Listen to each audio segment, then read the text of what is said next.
And we have Kasandora. So at this stage, the 1-up is actually really annoying to get because it's easy to die because the jump is like a picture-perfect jump. And I tend to die a lot trying to get it, but we'll try. We'll try at least a couple times, but yeah. And those cacti are kind of tricky to jump over because their hitbox is kind of bleh. I mean, overall, this game actually has pretty good physics. It was very well made, but there is some hitbox detection that I'm not a fan of. A few enemies where the hitbox is just like not exactly great.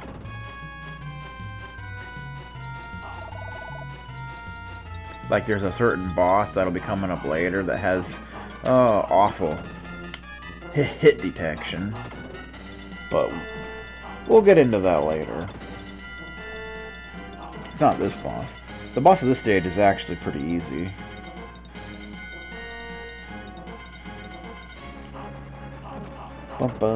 Yeah, so here's where where the 1-up is, and it's rather annoying to get. I'm gonna try it a couple times, but I'm probably just gonna end up losing lives. 'Cause a lot of times that's what happens. Not always, but a lot of times it does.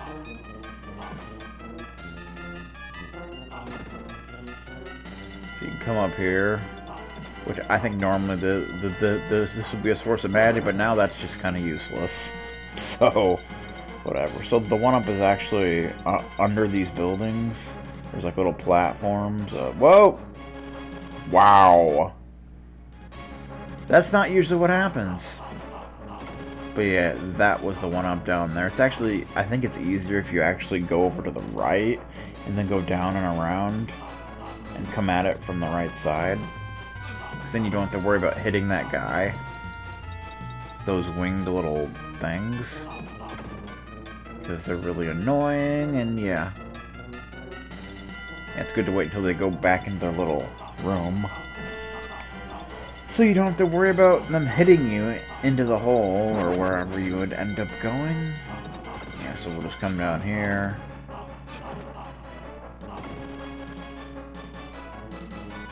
Yeah, see, it's kind of hard to see where it is from there, so it's actually safer to go down into the right. Problem is, you have to make a pretty unforgiving jump that you have to do just perfectly, or you die. So we'll give it a shot, but I'm not promising anything. Yeah, see, look at that. Okay, we got that.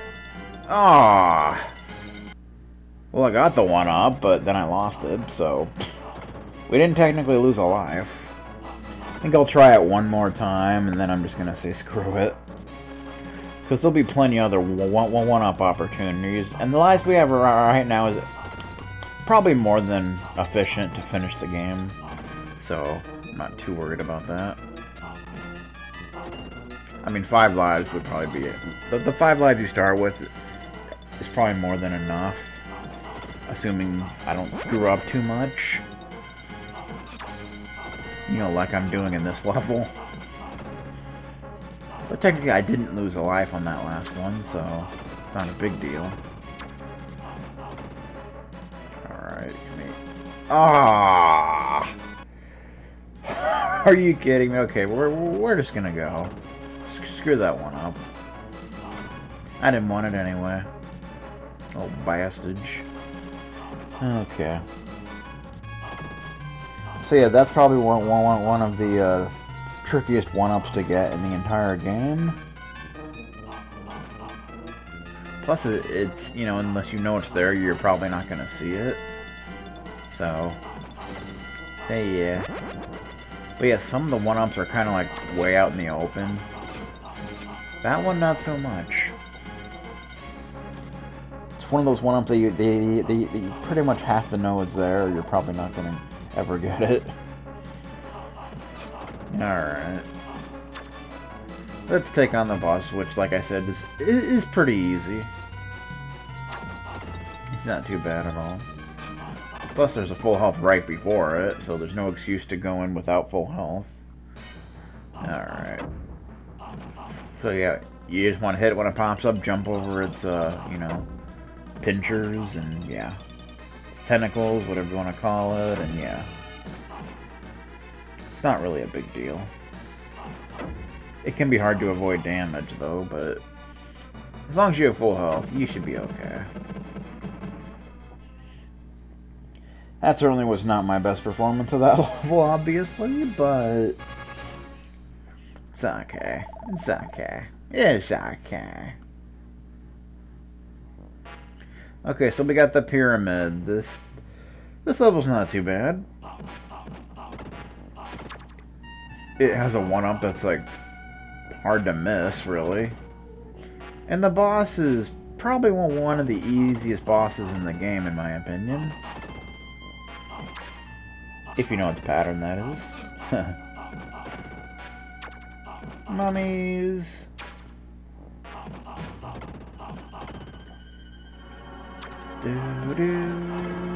It does feel good to be playing Actraiser again, though.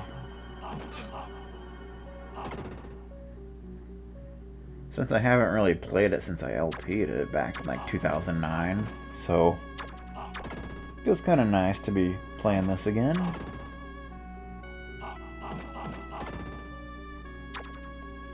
Mainly started playing again because for collecting achievements on retro achievements, so figured it was a good excuse to finally record professional mode.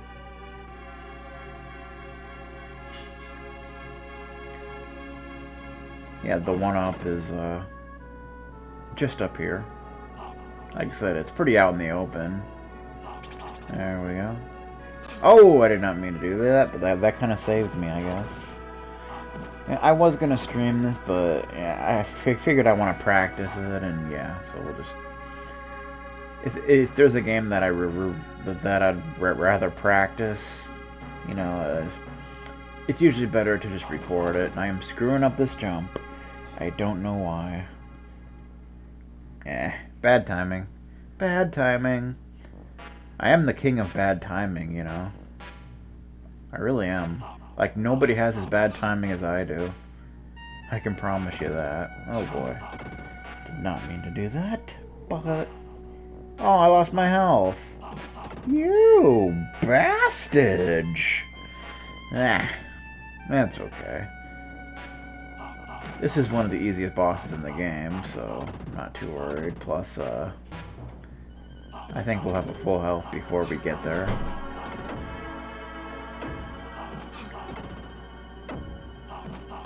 Bum bum bum.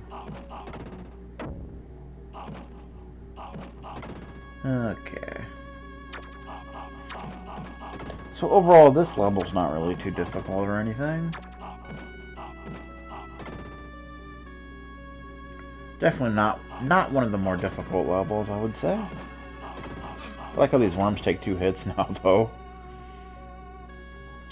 Yeah, most of the enemies probably take at least 1 more hit. Some take the same amount of hits, though, which is kind of interesting. I guess they thought that was hard enough. I don't know.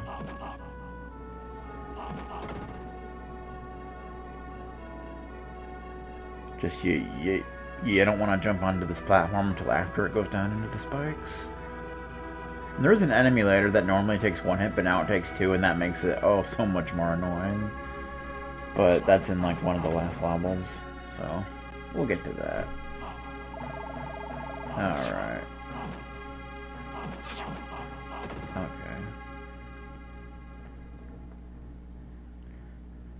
So it's boss on. This is the Sphinx head. Very easy boss. You just want to jump and hit it. Avoid it when it crashes down. Shoots that little thing which fires an arrow at you from the wall. It's not really a big deal. If you time it right, you can swing your sword and destroy the arrow as it comes towards you, but yeah. Pretty easy boss. Dun-dun-dun-dun-dun. Bum, bum, bum. Okay. So the interesting thing about this level and this boss is normally... In this level, you get a power-up that gives your sword like a shockwave attack, which makes this boss extremely easy. You don't even have to move to beat it. But, of course, on professional mode, you don't get that power-up, so this is going to be interesting. I'm not very used to fighting this boss without that power-up, so... this could be... This could be kind of rough. But it shouldn't be too bad. The boss is definitely going to take a lot longer, but...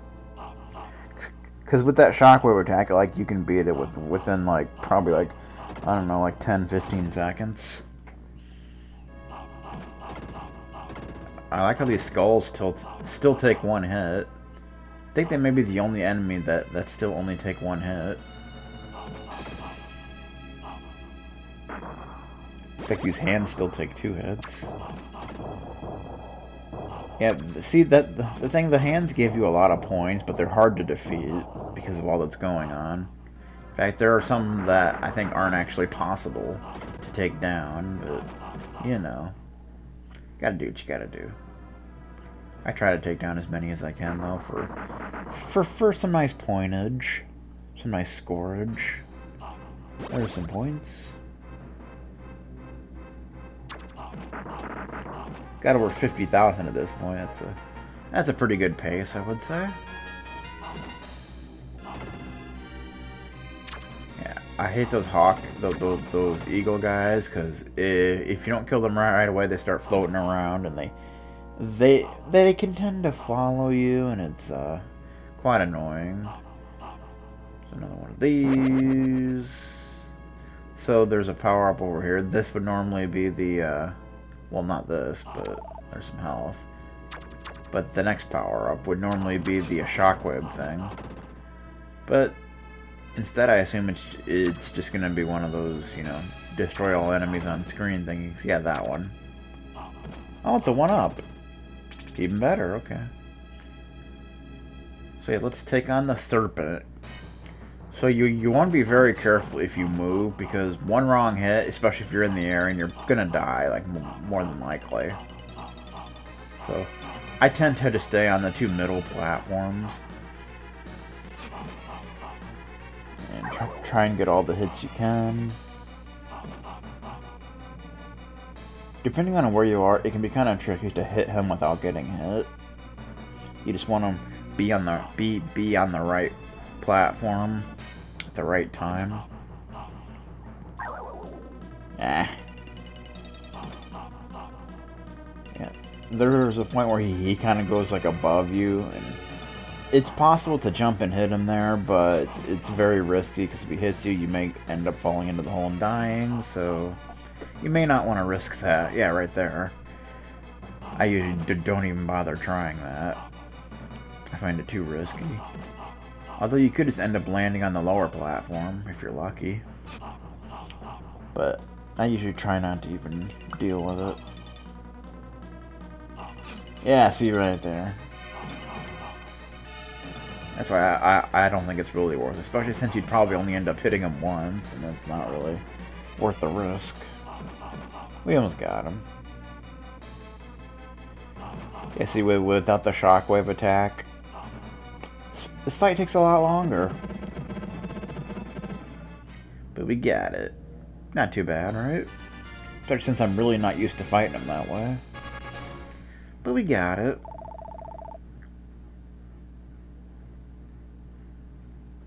So the Volcano, this level's not too bad. Though in my opinion, the boss of this level is the hardest boss in the game. No joke. And the main reason for that is because it is so hard to avoid damage. So, And, like, in the original game, like, a lot of times I would just use magic. Not so much to damage them, but to avoid taking damage myself. But since we can't do that, that's going to be fun. That is going to be fun. I've never been good at fighting this boss, but the level itself isn't really too bad. As long as you know what's coming and you don't land in the lava. Otherwise, you're pretty much good to go. You know what I'm talking about? Okay, freaking cold stairs. Here you just want to make sure you're on a higher platform or you'll die, basically. You'll be deep fried, and it won't be fun. Oh my god? Did that just happen? I have never done that or ever seen that happen before. I didn't think that was possible. Wow. See, I went to jump over the hole, and then I saw that he was firing an arrow, so I tried to kind of back away a little bit and into the lava. Oh boy. That is just terrible. I swear to you guys, I am actually good at this game. Kind of. Or maybe I was at one time. Now, obviously not so much. Oh boy. There's some full health there. Oh, that was not what I screwed up the timing there, but... So we don't have full health, but hopefully we'll still be okay with... So this is like a flame wheel. Basically, you just want to keep attacking, because avoiding its attacks is very difficult. I've never been good at it at all, so I just kind of just keep swinging my sword and hope for the best, really. I really have no strategy for that fight. That's really going to be bad during the boss gauntlet. Ooh. I'm definitely going to die there. Always do.